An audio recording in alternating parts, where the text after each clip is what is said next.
ሰው በእጁ ገሃነምንም ይፈጥራል፣ ሰው በእጁ ገነትንም ይፈጥራል። በያዝነው መሳሪያ ወንድሙን መግደል ይችላል። በያዝነው መሳሪያ የጋራ ጠላቶቻችንን መውጋት እንችላለን። ይህ የፈላስፋ ወይንም የሃይማኖት አባት የስብከት ቃል አይደለም። ይህ ከጥቅጥቅ ጫካው ከጠመንጃ አፈሙዝ ጀርባ በደምና በባሩድ ጠረን ውስጥ ሆኖ የተነገረ አስደንጋጭ ብያኔ ነው። ተናጋሪው የአማራ ፋኖ ሊቀመንበር ዘመነ ካሴ ነው። ቦታው ደግሞ ትናንት አማራና ጉሙዝ ሽናሻና በርታ በረቀቀ የፖለቲካ ሻጥር ደማቸው ሲፋሰስበት የነበረ የጦር ቀጠና ለ30 አልፎም ለ80 ዓመታት አንድ የማይታይ እጅ የህዝቦችን ልብ በክፋት ሲሞላው ኖሯል። የነቃ ሁሉ እንዲጠላው፣ የተደራጀ ሁሉ እንዲገድለው በሴራ ሲሰራበት የኖረው አማራና ማንም ሳይደርስለት በቀን እስከ 20 ህፃናት በአንዲት የፓራስታሞልን ክብልና በጨውጦት እንደ ቅጠል የሚረግፉት ጉሙዝ ዛሬ ፊት ለፊት ተገናኝተዋል። ሁለቱም ወገኖች ጠመንጃቸውን አንግበዋል። ነገር ግን ተኩሳቸውን አቁመዋል። የሀገር ሽማግሌዎች መሃል አድርገው በዝምታ አይን ለአይን እየተያዩ ነው። እንዴት ምን ተፈጠረ? ያ የማያባራ የጥላቻ ትርክት ወዴት ተነነ? የቂምን ግድግዳ እንሰብራለን፣ መጠላለፍን እንጸይፋለን፣ የጉሙዝ ህዝብ ለአማራ ጠላቱ አይደለም የሚለው የዘመነ ካሴ ድምጽ የጫካውን ጸጥታ ሲሰነጥቀው አድማጭ መጠየቁ አይቀርም። በእርግጥ የዘመናት የደም ታሪክ ሰይጣናዊና ድዊ ፖለቲካ መሬቱን አጠቦ የዘራው የጥላቻ ጋኔን ዛሬ በዚህ የዛፍ ጥላ ስር በተነገረ አንድ ንግግር በአንድ ጀንበር ሊያበቃ ይሆን? አብሮ መብላት ያቆመው በጥርጣሬ ሲታይ የከረመው ህዝብስ ነገ ጎህ ሲቀድ ጠመንጃውን ጥሎ አብሮ ሊያርስ ዳግም በገበያ ሊገበያይ ይችል ይሆን? ወይንስ ዛሬ ገሃነምን መፍጠር የለመደው የአይጥልና የጸብዱላ ቀባይ እጅ ከጀርባ ሆኖ ሌላ የሞት ሴራ እያዘጋጀ ነው? ስፍራው ጥልቅ ጫካ ነው። በግራ በኩል እስከ ጥርሳቸው የታጠቁ የጉሙዝ አዛዦች ቆመዋል። በቀኝ በኩል ደግሞ የአማራ ፋኖ ታጣቂዎች ትንፋሻቸውን ውጠው ይጠባበቃሉ። ለዓመታት ደም ሲፋሰሱ፣ መንደሮቻቸው ሲቃጠሉ፣ አንዳቸው ለአንዳቸው እንደ ጥላት እንዲተያዩ ሲሰበኩ የኖሩት እነዚህ ሁለት ኃይሎች ዛሬ ፊት ለፊት ተፋጠዋል። የአየር ላይ የባሩድ ጠረን ይሸታል። ነገር ግን አንዳችም የተኩስ ድምጽ አይሰማም። ለምን? ምን እየተካሄደ ነው? ባለፉት 30 አልፎም 80 ዓመታት በዚህች ምድር ላይ ያልተነገረን ከእይታ የተሰወረ ምስጢር አለ። የአማራውን ህዝብ የነቃ ሁሉ እንዲጠላው፣ የተደራጀ ሁሉ እንዲገድለው በረቀቀ ስሌት ሲሰራ የኖረው የማይታየው እጅ የማን ነው? ነባር የሀገር ሽማግሌዎች ትናንት አስታርቀዋቸው ዛሬ ፀሐይ ስትወጣ በድብቅ የጥልና የጸብዱላ ያቀበለ ወንድም ከወንድም ሲያጋድል የኖረው አካል ማን ነበር? በቀን ከ10 እስከ 20 የጉሙዝ ህፃናት የአንዲት ፓራስታሞልን ክብል አጥተው ሲረግፉ የጨው ቅንጣት ርቋቸው በስቃይ የሚያልፉት መሬቱ ጠቧቸው ነው ወይንስ ማንም ሊሸከመው የማይችለው ግፍ ተፈጸመባቸው? በዚህ የዛፍ ጥላ ስር የጦር መሳሪያ ባነገቡ ጸጥተኛ ታጣቂዎች መካከል የፋኖ መሪ ዘመነ ካሴ ቆሟል። ቃላቱ የጦርነት አዋጅ አይደሉም። ቃላቱ የዘመናት ፖለቲካዊ ሴራን ፈልቀቀው የሚያወጡ፣ ልብን ሰንጥቀው የሚገቡ ያልተጠበቁ ብያኔዎች ናቸው። የጥላቻ ፖለቲካ የዘራውን ሞት በአዲስ የፍቅር አብዮት ለመገልበጥ የተዘጋጀ ይመስላል። የቂምን ግድግዳ እንሰብራለን፣ መጠላለፍንና መገዳደልን እንጸየፋለን ሲል ጫካውን ያስተጋባል። ያ ብቻም አይደለም። የኦሮሞ፣ የትግሬው፣ የጉሙዙ፣ የጋምቤላው ጉዳይ ያገባኛል በማለት የተለመደውን የፖለቲካ ትርክት ገልብጦታል። ይህ የዘመናት የፖለቲካ ሻጥር፣ ይህ በደም የተጻፈ የታሪክ ገጽ ዛሬ ጫካ ውስጥ በተደረገ አንድ ንግግር በአንድ ጀንበር ይፈወስ ሲሆን በዚህ መሰናዶ የብልጽግና ደጋፊዎችን ፍርሃት ወለድ ትችት፣ የጉሙዝ ታጣቂዎችን ድልና ስጋት፣ የዘመነ ካሴን ድርጅታዊና ግለሰባዊ ጀብድ በታሪክ በተረካና በማስረጃ አስደግፈን ወደ እናንተ ውድ ተመልካቾች እናደርሳለን። እስከ ዝግጅቱ ፍጻሜ አብራችሁን ቆዩ።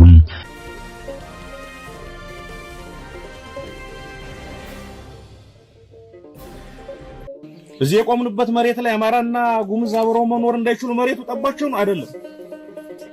ክፋት ነው መሬቱን ያጠበቡ። ተንኮል፣ የፖለቲካ ሻጥር፣ ሰይጣናዊ ፖለቲካ ነው መሬቱን ያጠበቡ እንጂ መሬቱ ሁሉም አለው አይደለም። ለጉሙዝና ለአማራው አይደለም፣ ለሽናሻና ለአማራው አይደለም፣ ለበርታው ለሌሎች ህዝቦችና ለአማራው ከሌላም ዓለም ሌሎችን መጥቶ ጎትቶ ተሸክሞ መኖር የሚያስችል አቅም አለው መሬቱ። ድዊ የፖለቲካ አስተሳሰብ ነው መሬቱን የሚያጠብብ። በኢትዮጵያ የፖለቲካና የጸጥታ ቀውስ ውስጥ የትጥቅ ግጭቶች መካተታቸውንና ጥምረቶቻቸውን በሚቀያየሩት በዚህ ወቅት አንድ ያልተለመደና ትኩረት የሚስብ ክስተት ተመዝግቧል። ቦታው የትጥቅ ትግል ከሚካሄድባቸው የጫካ ቀጠናዎች አንዱ ነው። ከዛፎች ጥላ ስር የጦር መሳሪያ ያነገቡ የአማራ ፋኖ ታጣቂዎችና የጉምዝ ብሔረሰብ ታጣቂዎች እንዲሁም የሀገር ሽማግሌዎች በጋራ ተቀምጠዋል። ከፊታቸው ቆመው ንግግር የሚያደርጉት ደግሞ የአማራ ፋኖ አመራር የሆኑት አቶ ዘመነ ካሴ ናቸው። ይህ መድረክ የጦርነት አውድማን ወደ እርቅና የፖለቲካ ስትራቴጂ መቀየሪያ ማዕከልነት እየለወጠ ትልቅ መልእክቶች የተላለፉበት መድረክ ነው። የዘመነ ካሴ ንግግር ማጠንጠኛ ባለፉት 10 ዓመታት በአማራው ሕዝብ ላይ ተሰርቷል ያሉትን የመነጠልና የማስጠላት ፖለቲካ ማክሸፍ የሚል ነው። አቶ ዘመነ በንግግራቸው ለባለፉት ለ30ም ሆነ ለ80 ዓመታት አማራን በርስ በርስ ማጋጨትና ከሌላው ኢትዮጵያዊ ወንድሙ የመነጠል ሴራ በስፋት ተሰርቷል ሲሉ ይሞግታሉ። የፖለቲካ ሴራ አማራው ከጎረቤቶቹ ጋር በጥርጣሬና በጥላትነት እንዲተያይ አልፎም ደም መፋሰስ እንዲፈጠር ማድረጉን በግልጽ አስቀምጠዋል። ንግግር በፖለቲካ ተንታኞች ዘንድ ሲታይ ትጥቃዊ እንቅስቃሴ ከብሔርተኝነት ማዕቀፍ ወጥቶ ሰፋ ያለ ሀገራዊና ቀጠናዊ ጥምረት ለመፍጠር እያደረገ ያለውን ስትራቴጂካዊ ሽግግር የሚያሳይ ነው። በተለይ እንደ ቤንሻንጉል ጉሙዝ ክልል ባሉና አማራው ጉሙዙ ሽናሻና በርታም በስፋት በሚኖሩባቸው ቀጠናዎች ውስጥ የተፈጠረው በታሪክ ጠባሳ በመሬትና በሀብት በባለቤትነት ዙሪያ ሲነሱ የነበሩ ግጭቶች በፌደራል መንግስቱ የፖለቲካ ሻጥር የተፈጠሩ ናቸው የሚል ትርክት በፋኖ አመራሮች ዘንድ በስፋት እየተቀነቀነ ይገኛል። ዘመነ ካሴ ይህ መሬት ለሁላችንም ይበቃል፣ ጠባቡ መሬቱ ሳይሆን ሰይጣናዊው የፖለቲካ አስተሳሰብ ነው በማለት የቀድሞውን የግጭት ትርክት በአዲስ የአብሮነት መንፈስ ለመተካት ጥሪ አቅርበዋል። ይህ የፋኖ አመራሮች ጥረት በአንድ በኩል ትልቅ የሰላምና የአብሮነት እርምጃ ሆኖ ይታያል። አቶ ዘመነ በንግግራቸው የጉምዝ ህፃናት በሕክምና እጦት በቀን ከ10 እስከ 20 እንደሚሞቱ አንስተው የመንግስት ኃይሎች ታጣቂ ትደግፋላችሁ በሚል የሕክምናና የምግብ አቅርቦት እንደከለከሏቸው አጋልጠዋል። ለዚህም መፍትሄው አማራ ወጥቶ ከጉምዙ ጋር መነገድና ክሊኒክ ከፍቶ ማከም እንዲሁም ማህበራዊ ትስስሩን ማደስ እንዳለበት ጥብቅ መመሪያ ሰጥተዋል። ይህ ጥሪ ግጭትን ወደ ሰላም፣ መገለልን ወደ መተጋገዝ የመቀየር ማህበራዊና ስለንቦናዊ ፈውስን ያዘለ ነው። በሌላ በኩል ግን ይህ የዘመነ ካሴና የፋኖ አመራሮች ፖለቲካዊ እርምጃና ጥምረት ከተለያዩ ወገኖች ጥያቄዎችና ትችቶች ይነሱበታል። የፌደራል መንግስቱና ደጋፊዎቹ ፋኖን ህገ መንግስታዊ ስርዓቱን በኃይል ለመናድ የሚንቀሳቀስ የመደበኛ ኃይል ሲሉ ይፈርጁታል። በመሆኑም እነዚህ በጫካ ውስጥ የሚደረጉ ከሌሎች ብሔረሰቦች ጋር የመቀናጀት ጥረቶች ከልብ የመነጨ የሰላም ፍላጎት ሳይሆን የፌደራል መንግስቱን የጦር ኃይል አቅም ለመበተንና ጫና ለመፍጠር የታሰቡ ጊዜያዊ ወታደራዊ ታክቲኮች ናቸው የሚል ትችት ይሰነዘራል። በተጨማሪም ከሌሎች ብሔረሰቦች የፖለቲካ ሊቃን አንጻር ሲታይ የተደባለቀ ስሜት ይስተዋላል። አቶ ዘመነ ካሴ በንግግራቸው የኦሮሞው፣ የትግሬው፣ የሶማሊያው፣ የጋምቤላውና የሌላውም ህዝብ ጉዳይ ያገባኛል ቢሉም አንዳንድ የፖለቲካ ተንታኞችና የብሔረሰብ መብት አቀንቃኞች ይህ አባባል በተግባር መሬት ላይ ከሚታየው የፖለቲካ ትኩሳት ጋር ይጋጫል ይላሉ። በተለይም ከታሪክ አኳያ በመሬት ይገባኛል ጥያቄዎች ለምሳሌ በወልቃይትና ራያ እንዲሁም በኦሮሚያ አዋሳኝ አካባቢዎችም ከሌሎች ኃይሎች ጋር ያለው ውጥረት የፋኖን ህዝባዊ አብሮነት ጥሪ ጥያቄ ምልክት ውስጥ እንዲገባ ያደርገዋል ብለው የሚሞግቱ አልታጡም። የጥላቻው ግድግዳ በአንድ ቀን ንግግር ብቻ ሊፈርስ አይችልም። መሬት ላይ የረጅም ጊዜ እምነት መገንባትን ይጠይቃል የሚለው የብዙዎች ምሁራን ሐሳብ ነው። ይሁን እንጂ የዘመነ ካሴ ንግግር አንድ ትልቅ እውነትን ፍንትው አድርጎ አሳይቷል። ይኸውም የአማራ ትጥቃዊ ትግል ራሱን ከመነጠል ለማዳን ከፍተኛ የሆነ የዲፕሎማሲና የህዝብ ለህዝብ ግንኙነት ስራ እየሰራ መሆኑን ነው። የቂም ቋጠሮዎችን እንበጥሳለን፣ መገዳደልን እንጸየፋለን፣ ጉምዝ ለአማራው ጠላት አይደለም ወንድሙ ነው የሚሉ ቃላት በጦርነት ለደቀቀውና የእርስ በርስ ግጭት ላደማው የኢትዮጵያ ህዝብ ትልቅ የተስፋ ጭላንጭል ናቸው። የዛፎች ስር ታሪካዊ ስብሰባና የዘመነ ካሴ መልእክት በኢትዮጵያ የፖለቲካ ታሪክ ውስጥ አዲስ ምዕራፍ ሊከፍት የሚችልበት እድል አለው። ትልቁ ፈተና ግን ይህ የመድረክ ላይ ንግግርና የፍቅር ስብከት መሬት ላይ ካለው የጥይት ድምጽ ከተወሳሰበው የብሔር ፖለቲካ ትርክትና ከፌደራል መንግስት ወታደራዊ ዘመቻ አንጻር ምን ያህል ተፈትኖ ያልፋል የሚለው ነው። የጉምዝ የሽናሻና የአማራ አርሶ አደሮች በገበያ ተገናኝተው ዳግም ጨውና ቡና መገበያየት ሲጀምሩ ወንድም ወንድሙን በጥርጣሬ ማየቱን ትቶ አብሮ ማረስ ሲጀምር ያኔ የዚህ ንግግር እውነተኛ ፍሬ መሬት ላይ መብቀሉን ማረጋገጥ እንችላለን። እስከዚያው ግን በፖለቲካው የሴዝ ጨዋታ ውስጥ የመነጠልን አደጋ ለመቀልበስ የተደረገው ይህ ጥረት የጊዜና የተግባር ሚዛን የሚፈትነው ይሆናል ይላሉ። እንዲያም ቢሆን ዘመነ ካሴ ቀላል ሰው ቀላል ግለሰብ አይደለምና ያሳካዋል የሚሉትም አያሌ ናቸው። በእርግጥ በኢትዮጵያ ታሪክ ውስጥ የተራሮች ግርማና የሸለቆዎች ጥልቀት የሰውን ልጅ ስነ ልቦና ሲቀርጹት ኖረዋል። በዚች ሀገር ታሪክ ብዙ ጊዜ የሚጀምረው በግዙፍ ተቋማት ወይንም በቤተ መንግስት አዳራሾች ውስጥ አይደለም። ታሪክ የሚጀምረው አንድ ግለሰብ ከነባሩ ስርዓት ጋር ሲላተም እምቢ ሲልና ጫካ ሲገባ ነው። በ19ኛው ክፍለ ዘመን ካሳይሉ በቋራ በረሃዎች ብቻውን ሲንከራተት የጦር ሰራዊትም ሆነ የፖለቲካ ድርጅት አልነበረውም። የነበረው አንድ ነገር ብቻ ነበር፣ ማንም ሊነጥቀው የማይችለው ራዕይ ብቻ። በ20ኛው ክፍለ ዘመን በላይ ዘለቀ ከግፍ አገዛዝ ሸሽቶ ወደ በረሃ ሲወጣ ማህተም ያለው ቢሮ አልነበረውም። የነበረው የህዝብ ብሶትና የፍትህ ጥማት ብቻ ነበር። ዛሬ በ21ኛው ክፍለ ዘመን የኢትዮጵያ ፖለቲካ ውስብስብና ዘመናዊ መልክ በያዘበት በዚህ ዘመን አንድ ተመሳሳይ የታሪክ ትዕይንት እያየን ነው። የዘመነ ካሴ ትዕይንት። በርካታ የፖለቲካ ተንታኞች፣ የህዝብ ምሁራን እንዲሁም ተራው አርሶ አደር ስለ እርሱ ሲናገሩ አንድ የሚጋሩት ሐሳብ አላቸው።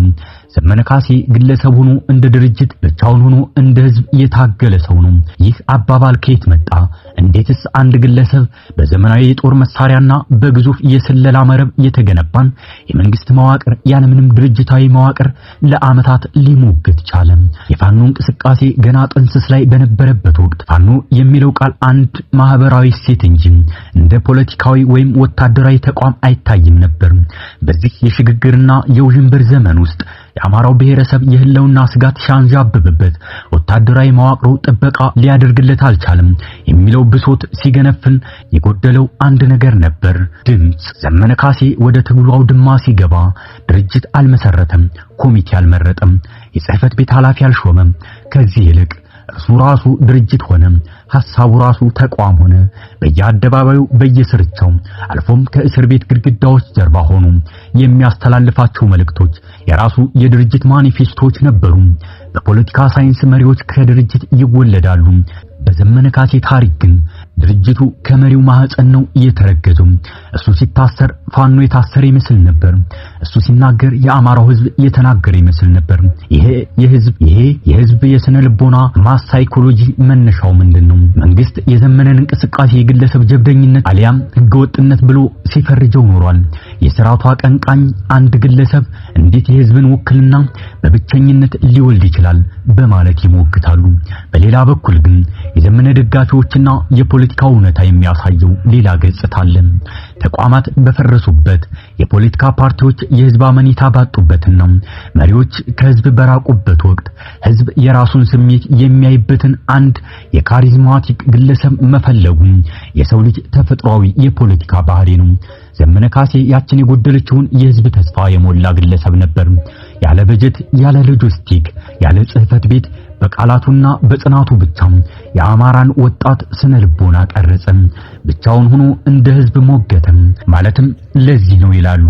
ነገር ግን የግለሰብ ጀግንነት የቱንም ያህል ገደብ የለሽ ቢሆን አንድ ሰው የህዝብን የረጅም ጊዜ የፖለቲካ ጥያቄ ለብቻው ሊሸከም አይችልም። ግለሰብ ሊታሰር ይችላል፣ ሊደክም ይችላል፣ ወይንም መስዋዕት ሊሆን ይችላል። ታሪክ እንደሚያስተምረው በግለሰብ ትከሻ ላይ ብቻ የተንጠለጠለ ትግል መሪው ሲሰወር አብሮ ይከስማል። የዘመነ ካሴ የፖለቲካ ብስለት የሚታየው እዚህ ላይ ነው። እርሱና የትግል አጋሮቹ የትጥቅ ትግሉ ከስሜታዊ ህልውና መከላከል እርምጃ አልፎ ወደ ፖለቲካዊ ስትራቴጂካዊ ግብ መሸጋገር እንዳለበት ተረዱ።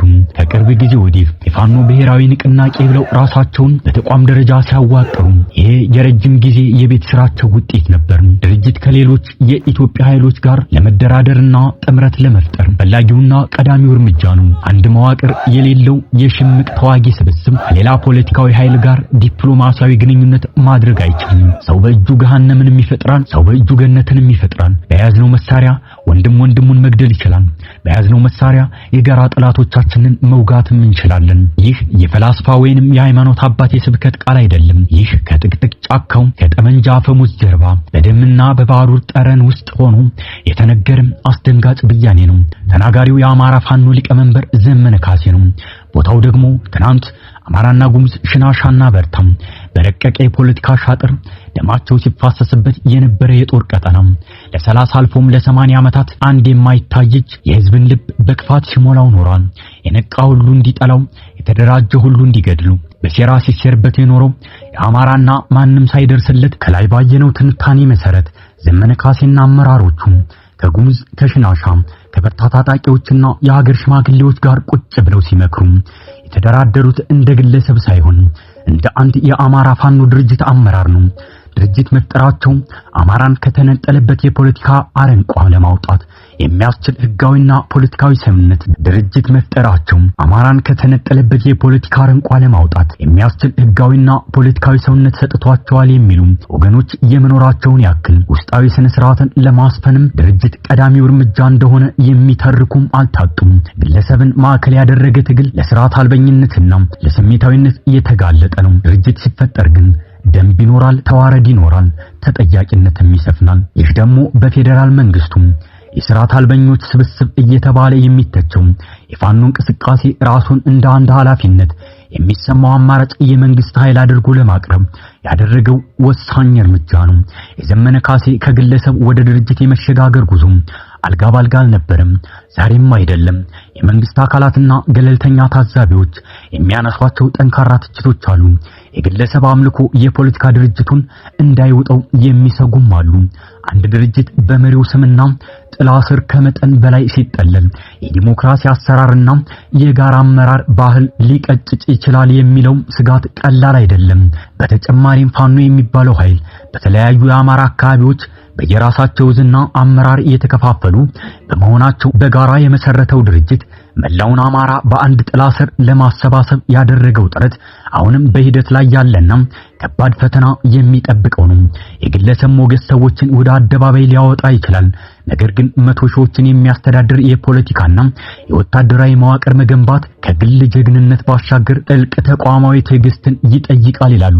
ያም ሆኖ ግን ማንም ሊክደው የማይችለው ትላንት ብቻውን ያለ ድርጅት የጀመረው ዘመነ ካሴ ዛሬ የፖለቲካ ማኒፌስቶ ያለው የውጭ ግንኙነትና የሎጂስቲክ መዋቅር የዘረጋም እንዲሁም የኦሮሞ የትግሬው የጉሙዙ ጋምቤላው ህዝብ ጉዳይ ያገባኛል፣ መገዳደልን እንጸየፋለን የሚል ፖለቲካዊ ብስለት ወዳለው ተቋም አድጓል። የአንድ ሰው የህይወት ዘመን የአንድን ህዝብ የታሪክ ምዕራፍ ሊወክል ይችላል ወይ? ታሪክ አድርጎታል።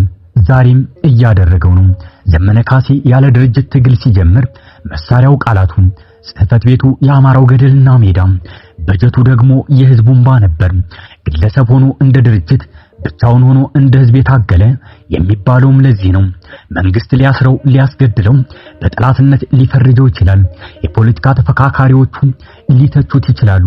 ነገር ግን የኢትዮጵያ የፖለቲካ ታሪክ መዝገብ ሲገለጥ አንድ እውነት ጎልቶ ይጻፋል። ማህበራዊ ቀውስንና የህልውና ስጋትን ተሸክሞ ወድቆ የነበረን ህዝብ ስነ ልቦና አድቅቆ ቀርጾ መዋቅር አልብሶ ከስሜታዊነት ወደ ፖለቲካዊ ስትራቴጂ ለማሸጋገር የተከፈለው ዋጋ ትላንት ብቻውን የነበረው ሰው ዛሬ ድርጅት ሆኗል።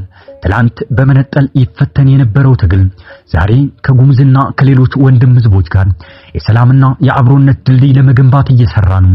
ይህ ጉዞ ገና አላለቀም። የጥይቱ ድምጽ ገና አልረገበም። አንድ ነገር ግን እርግጥ ነው፣ ታሪክ የሚሰራው ለማድረግ በሚደፍሩት ነው። ብቻቸውን ሆነው የብዙዎችን ህልም በሚሸከሙት ነው። ያለ ማህተምና ያለ ጽህፈት ቤት ጀምረው በመጨረሻም የራሳቸውን ታሪክ በራሳቸው ደምና ላብ በሚጽፉት ነው። ዘመነ ካሴና የጀመረው ተቋማዊ ጉዞ የዚች ውስብስብ ሀገር ዘመናዊ ታሪክ ገጽ አንዱና ዋነኛው አካል ሆኖ ይቀጥላል የሚለው ነጥብ አንድ አስተያየት ሰጭም ከላኩልን ጽሑፍ መጨረሻው ገጽ ላይ የሚነበብ ነው። የተከበራችሁ የበራፍ ቲቪ ቤተሰቦች በያላችሁበት ዓለም ሰናይ ጊዜን እየተመኘን